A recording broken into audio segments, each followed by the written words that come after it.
L'interview matinale, première partie. Mes deux invités ce matin, parce que j'ai deux invités avec moi. J'ai Cathy et Guillaume. Bonjour à tous les deux. Bonjour. Bonjour. Alors, vous êtes là ce matin pour me parler des cruches. Non. Des Oyas. Des Oyas. Alors, les Oyas, effectivement, vous avez pris rendez-vous sur Internet et donc je n'avais pas d'infos plus que ça et j'ai vu ce nom étrange comme ça, les Oyas, O2LAS. Ça peut aussi s'écrire OYAS d'ailleurs, je crois. Oui, tout à fait, oui. Donc, les Oyas, si tu sais pas ce que c'est, Mais non, bah alors qu'est-ce que c'est du coup? bon, bien, enfin, les Oyas, ce sont des poteries, donc, qui sont poreuses. Donc, on fait en sorte qu'elles restent poreuses parce qu'on maîtrise déjà la cuisson. On va monter donc, par température jusqu'à 980 degrés pour qu'elle reste poreuse. Et on va pouvoir après l'utiliser dans le potager pour les plantes d'ornement ou même les plantes d'intérieur. Pourquoi? Parce qu'on met les plantes dedans? Alors non, c'est de l'eau qu'on met dedans. Ah, d'accord. Voilà, donc en fait, on va l'enterrer jusqu'au col. On va laisser dépasser le col de quelques centimètres. On met de l'eau à l'intérieur et l'eau va passer, donc, pas comme par magie, mais c'est une maîtrise technique. L'eau va passer par porosité à travers la paroi et ensuite va percoler jusqu'aux racines. D'accord, donc c'est une manière d'arroser différemment sans balancer le tuyau et... Oui, ça permet aussi de faire des économies d'eau, de gagner aussi du temps aussi par rapport à l'arrosage, Ouais. qui est quand même assez important pour certaines personnes. Et ça permet aussi d'éviter d'oublier d'arroser les plantes. Voilà. Oui, bah oui, Que parce que là, tout une le fois que c'est fait... jardin, voilà. C'est l'Oya qui travaille tout seul, quoi. Comment s'est fait la rencontre avec Loya c'est quoi? Vous êtes maraîcher, agriculteur, et c'est dans votre pratique que vous vous êtes dit tiens, ou c'est arrivé d'un autre... En fait, moi, c'est un ami qui m'a proposé justement de travailler pour lui, pour des Oyas. J'ai monté mon entreprise à la suite de ça. C'est une micro-entreprise où nous sommes, moi et Guillaume, à travailler. Guillaume est mon coéquipier, donc voilà, nous travaillons ensemble. Et Et il y a un petit sourire entre les deux. Quand on dit ça, j'ai l'impression qu'il n'y a pas que ça. Et, Alors, on va rester professionnel. Mais effectivement, donc, bon, je suis son coéquipier, donc je vais, donc, en plus de mon travail, puisque je travaille déjà au ministère de l'Agriculture, voilà, plus exactement à la DGAL, mais donc, que ce soit le soir ou le week-end ou pendant les vacances, je vais l'accompagner, donc soit pour des foires aux plantes, voilà, des foires expo, donc on en a fait une dernièrement à Bordeaux, et des tournées de vente, mais aussi également, moi, je vais l'accompagner pour la création de certains contenus explicatifs, que ce soit des vidéos ou des photos, et également notre site internet. un vrai soutien donc au quotidien. Cette société, parce que je fais un peu le naïf, mais on a eu le plaisir d'échanger un peu avant pour préparer cette interview, donc j'ai deux trois infos. Cette société, Cathy, tu l'as créée en 2021, donc oui. voilà cette activité. Donc au départ, c'est d'abord par une rencontre avec Patrick, voilà, dont tu disais un ami qui n'est Oui, plus un parmi ami nous très aujourd'hui. proche, d'ailleurs, qui je dis grand merci parce que grâce à lui, nous avons pu monter notre entreprise et aussi permettre justement à nos enfants et à mon mari de vivre de ça. Voilà, je remercie énormément Patrick. Voilà, je lui fais un clin d'œil. Voilà. Et ben justement, j'aimerais que, parce que j'étais fasciné par les Oyas, parce que je connaissais pas, donc j'avais envie d'en savoir. J'ai un peu brûlé les étapes, mais j'aimerais bien justement qu'on parle de votre parcours qui est assez singulier. Déjà, à la base, vous êtes plutôt du haut de la France, on va dire, en haut à gauche. Oui, nous sommes originaires du Calvados, Ouais. Guillaume de Caen et moi de Vire. Donc voilà. Et tous les deux, vous êtes rencontrés donc il y a très longtemps. Enfin, il y a très longtemps, je sais pas. J'ai l'air de. Mais enfin, il y a quelques années déjà. Ouais. Et à l'époque, toi, Guillaume, donc tu fais tes études d'ingénieur agroalimentaire. Oui, tout à fait, oui. Voilà. Donc, Ouais, pardon, je t'ai coupé la parole. pardon, oui. Donc déjà, on s'est connus quand j'étais en école préparatoire, en grande école, donc à Caen. Ensuite, on est parti s'installer sur Nantes, et, tous les deux. Voilà, donc j'ai eu la chance, en fait, d'avoir été. Enfin, l'école m'a proposé d'être les fonctionnaires, donc j'ai eu la chance d'avoir une rémunération dès le départ et un poste dédié dès le départ, en fait. Ce qui nous a permis de nous installer en plein centre-ville de Nantes et puis de fonder le début de notre famille.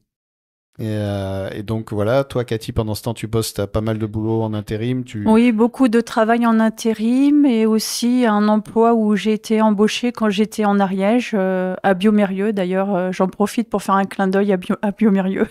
Voilà, et à ceux qui y travaillent aussi. Parce que toujours dans le voyage, parce que là aujourd'hui vous êtes en Gironde, plutôt près de Saint-André-de-Cubzac, mais donc dans ce voyage de la Basse-Normandie en passant par Nantes, ensuite en Ariège, alors là c'est carrément sud, sud, sud, sud, on descend très fort. Là c'était pour le boulot, c'était pour toi Guillaume, en fait, Oui. tu avais eu un poste. Oui, tout à fait. Alors, moi, je m'occupais j'étais au service vétérinaire, donc j'étais adjoint chef des services santé, protection animale et environnement. Donc pendant 8 ans. Pendant ce temps-là, Cathy a eu la chance d'être embauchée à Biomérieux. Donc elle avait commencé en intérim, mais comme quoi, en intérim, elle avait évité une petite contamination à 1,5 million, je crois, si je ne me trompe pas. Donc le CDI avait suivi par derrière. Oui, j'avais quand même participé quand même à l'évolution de l'entreprise. Et c'est vrai que je leur ai évité quand même beaucoup de contamination et je leur ai fait quand même gagner pas mal d'argent. Voilà. Mais c'est vrai, c'est tout à fait vrai. Hein. Voilà, donc c'était la rigueur en fait dans son travail, dans le nettoyage des infections. Ils ont évité quand même pas mal de contamination par rapport à moi, ce que j'avais fait dans ce laboratoire. Donc, Et donc justement, alors toi tu travailles pour l'État. Tout à fait, oui. Voilà. Donc toi tu travailles d'abord en intérim pour cette société et est-ce que c'est aussi ça qui vous a motivé, qui t'a motivé toi, Cathy, à te dire bah tiens moi en fait je leur évite des machins, des trucs, je fais mon job dans l'État, travailler pour la fonction publique c'est aussi un engagement au service de l'État donc avec bah des process de travail. Bon, et vous avez ces compétences, un engagement aussi, j'ai l'impression écologique, on en parlera, mais l'environnement, oui, c'est pas. écologique aussi. C'est une question qui est là, qui est assez présente. Oui, au niveau écologique, ça permet justement de ne pas avoir de contamination au niveau des pieds de tomates, parce que quand vous mettez des pieds de tomates autour de l'Oya, il n'y a pas de mildiou. Et ça, c'est très important. Ah bon? Et oui, justement. Ah ben oui, parce que on n'arrose plus le sol ni les feuilles. On arrose, l'arrosage est central en fait. Ça a l'air assez génial. C'est super. Et donc, ce que je voulais dire, c'est que l'idée, c'est de finalement mettre vos compétences à votre service, en fait. C'est-à-dire de dire, bah, on va créer un espace où là, c'est nous qui choisissons de comment on fait les choses et comment on choisit de les organiser. Tout à fait. Bah déjà, en fait, faut savoir, on a 3 enfants.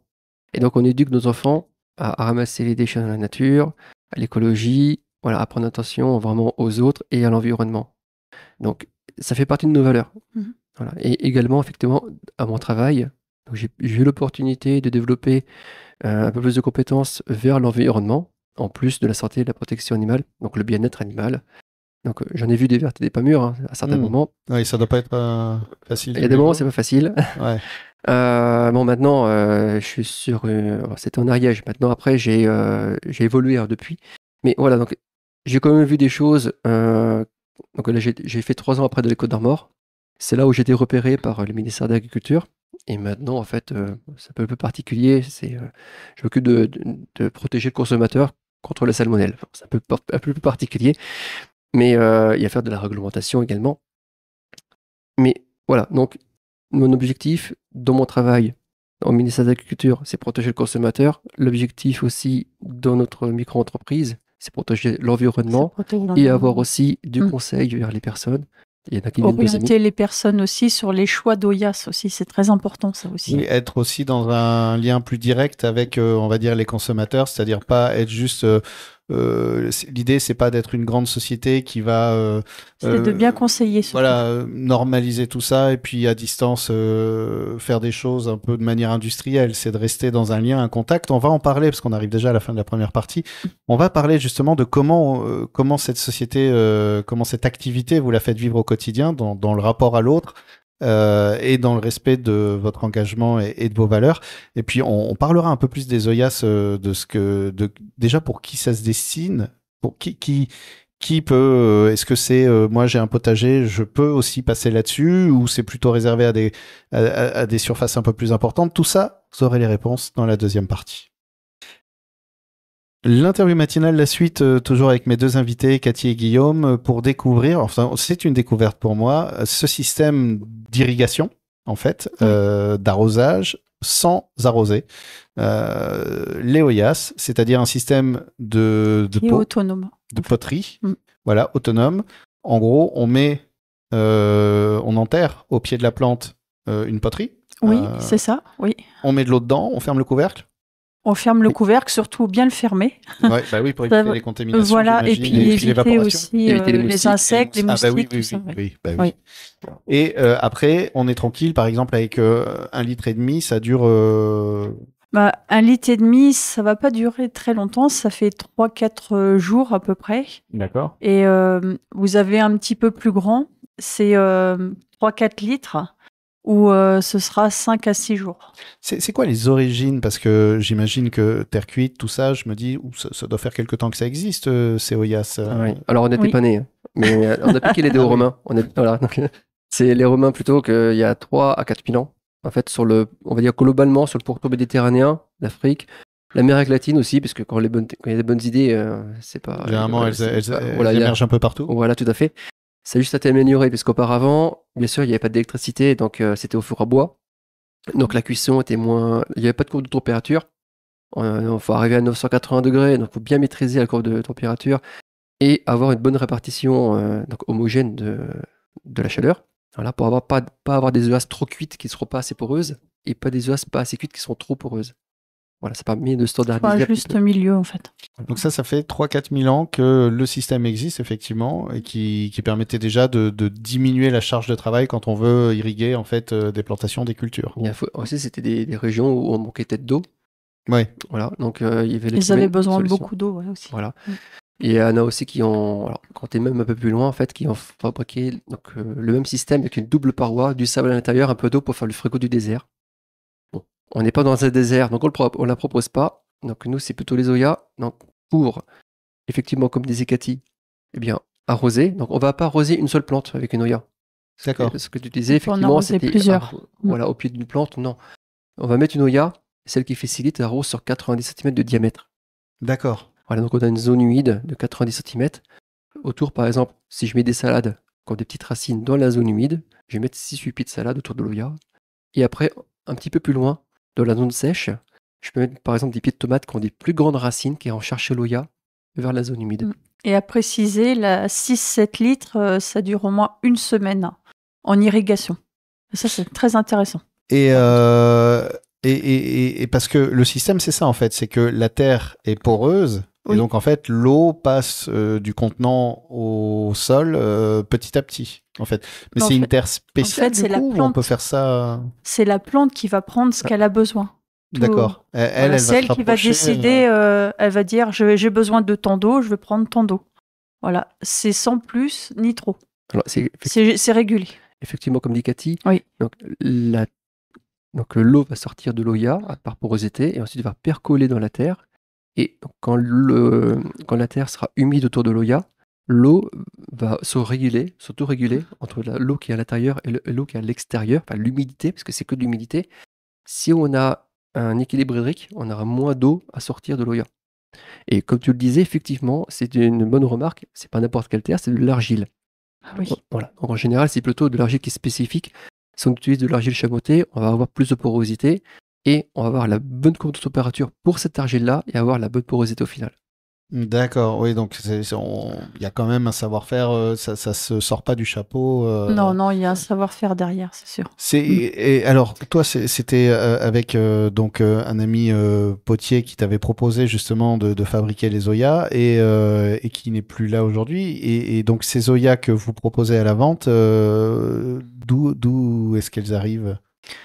Elles arrivent de Potiers, mais qui ne sont pas d'ici, qui sont dans le Lot. Dans le Lot, ouais. Ça va. J'ai cru. Oh, ils sont pas ici, ils sont à Pékin. non. Alors, non. Ils sont dans le Lot. Nous vraiment, si on va avoir un impact écologique et on va pas aller chercher les Oyas en Afrique ou en Tunisie. On a eu des contacts. Ils nous ont contactés pour qu'on travaille avec eux. Voilà. On préfère travailler avec des potiers qui sont en Occitanie avoir une juste rémunération entre eux et nous. Voilà, c'est comme une certaine reconnaissance du travail de potier de notre terroir. On n'est pas en train d'aller chercher à 2000, 3000 km des Zoyas et puis transporter du vide. C'est pas très écologique. Et en parlant du transport d'ailleurs, tu me disais Guillaume que même pour les livraisons, vous avez un système comme ça aussi de tournées de vente. Des tournées de vente, oui, voilà, c'est ça. Oui. Ouais, on donne des points de rendez-vous à des clients, des horaires précis et on passe à telle ville. On a des villes qui sont référencées en fait dans notre site qui s'appelle Good Artisanal. Voilà, qu'on tape sur le moteur de recherche Google. Et voilà, vous trouvez notre site et en même temps, toutes les tournées seront référencées, les marchés aussi. Donc voilà, tout est référencé. Justement, on peut le dire, voilà, il y a ce site internet. C'est quoi le marché aujourd'hui? Vous êtes plutôt sur les salons, on peut vous rencontrer sur place. Il y a un point de vente. Alors, mon point de vente est chez moi. J'ai une boutique que j'ai installée chez moi. Bon, c'est un ancien garage, évidemment. Alors, on va pas le dire parce que c'est très, très, très sympa en plus. Oui. En plus, c'est des très beaux c'est super objets beau en soi. Merci. Et donc, on peut aller, c'est près de Saint-André-Cubzac, c'est à Saint-Savin. Saint-Savin. Saint-Savin, c'est ça. Saint-Savin de Blaye. Voilà. Et il y a aussi la possibilité de vous trouver sur des marchés, des salons. Il y en a un bientôt où vous serez? Oui. Alors, par exemple, demain. Oui. Demain, on va faire une tournée de vente. Alors là, l'interview, on l'enregistre, je le dis pour les auditeurs, ils le savent. Elle sera diffusée lundi. D'accord. Alors, Donc, on fait des différentes. Je crois le marché de Loubens. Alors, effectivement, on sera au marché de Loubens. Oui. On sera aussi au marché de Rions. Voilà. Donc après, de toute façon, on fait différents marchés. Chaque fois qu'on fait des marchés aux plantes, on le met sur notre site internet. On a un petit calendrier, voilà. Il y aura les tournées de vente, les marchés, les forêts marchés, voilà. Et ce qui permet à chaque personne de voir quand est-ce qu'on sera au plus près de chez eux, pour éviter d'aller faire des transports d'Oya, d'avoir des envois à faire, de faire des allers-retours. C'est toujours dans cet esprit de protection de l'environnement et puis de se rapprocher des clients. On aime bien quand même discuter, des fois on discute pendant très longtemps avec nos clients et puis ils reviennent. Mais c'est important quand même dans une société qui veut tout marchandiser et virtualiser de garder le contact humain avant tout, en fait. Il y a le contact humain, il y a aussi le fait d'apprendre aux gens comment fonctionne l'OIAS et à quoi ça sert aussi. Donc voilà, ça aide de ce côté-là aussi. Alors on serait il y a à des la gens aussi qui nous je vous aurais proposé de faire une démonstration, de remplir et tout, etc. Mais bon, on est à la radio. Ça aurait pu. Parce que tu en as amené en fait, et je suis très frustré. Mais les auditeurs pourront le voir sur la photo du podcast. On va les prendre, ils pourront voir les objets en eux-mêmes, qui donc sont fabriqués dans le Lot. Hein, je le rappelle. Oui, circuit, là pour le coup, circuit court. Voilà. Et c'est pas juste une étiquette. Non, on a même été contrôlé. C'était quand on travaillait avec Patrick par les fraudes. Donc la DDPP de Gironde. Voilà, parce qu'il y en a qui ne croyaient pas en fait que nos Zoya venaient de Gironde. Donc on y allait, il n'y a pas de souci en particulier. Donc, ce qui nous a permis par la suite d'affirmer que ça venait bien de France et que c'était vérifié. Mais on n'y croit pas parce que c'est pas très cher en plus. Au niveau des prix, on est quand même accessible. Ça, c'est sûr. Je regardais sur le site internet, c'est quoi? C'est 25 € un litre et demi maintenant? Non, c'est 20 €. 20 € un litre et demi. Voilà, pour un litre et demi. Effectivement, si on va regarder ailleurs, on peut arriver sur des tarifs de 30-35 €. On me disait même 40, moi je les ai pas vus à 40, mais voilà, je pense que c'est plutôt dans l'ordre de 30-35 €. Mais après, on se met aussi à la place des personnes, on est aussi des consommateurs, nous aussi. Donc déjà, on est là pour faire connaître les Zoya, pour pouvoir travailler un petit peu, gagner un petit peu notre vie avec ça, notamment Cathy, parce que moi j'ai déjà mon emploi, mais voilà, on a quand même 3 enfants. Ça nous permet de gagner notre vie aussi. Donc. Voilà. Et alors, pire que ça, c'est que, voilà, quand on dit qu'il y a des Zoya, par exemple, celle qui facilite, c'est à 33 €. Donc, si on va dans le commerce, on peut les avoir à 55-60 €. Mais pire que ça, c'est qu'en donnant des conseils, on vend moins d'Oya. Par exemple, on va dire qu'on va mettre une Oya de Silite qui va arroser sur 90 cm, 1 mètre de diamètre. On va raconter ce que j'ai raconté en mettant des salades, un petit peu plus loin, des pieds de tomates. Et entre deux Oya, eh bien, on va laisser une zone sèche où je mets mes pieds de tomates qui vont chercher l'eau dans la zone humide. Et en disant ça, j'en vends moins. Bah oui. Voilà. Alors qu'il faudrait un peu dire, mais non, mais un petit 0,5 là, histoire de. Il y en a qui le font, pas nous. Non, c'est pas l'idée, ça. Non, Non, c'est pas l'idée. chez nous, faut être vrai. Ben, Oui, moi je dis toujours, faut être vrai dans ce qu'on dit et que tout soit correct. Voilà. Eh ben, je propose qu'on termine parce qu'on arrive à la fin de la deuxième partie, mais je propose qu'on reste là-dessus justement. Et si vous vous retrouvez dans ces valeurs, dans cette envie et que vous avez besoin d'irriguer un potager, que vous avez besoin de conseils ou de chercher d'autres solutions, et ben, vous pouvez contacter directement Cathy sur le site internet goodartisanal-oyas, enfin o2las.fr de mémoire. Je pense que c'est le site. Oui. Il y aura le lien de toute façon dans l'article qui accompagne le podcast. Merci à tous les deux. Merci. On a beaucoup de choses à dire encore, mais voilà. Merci beaucoup.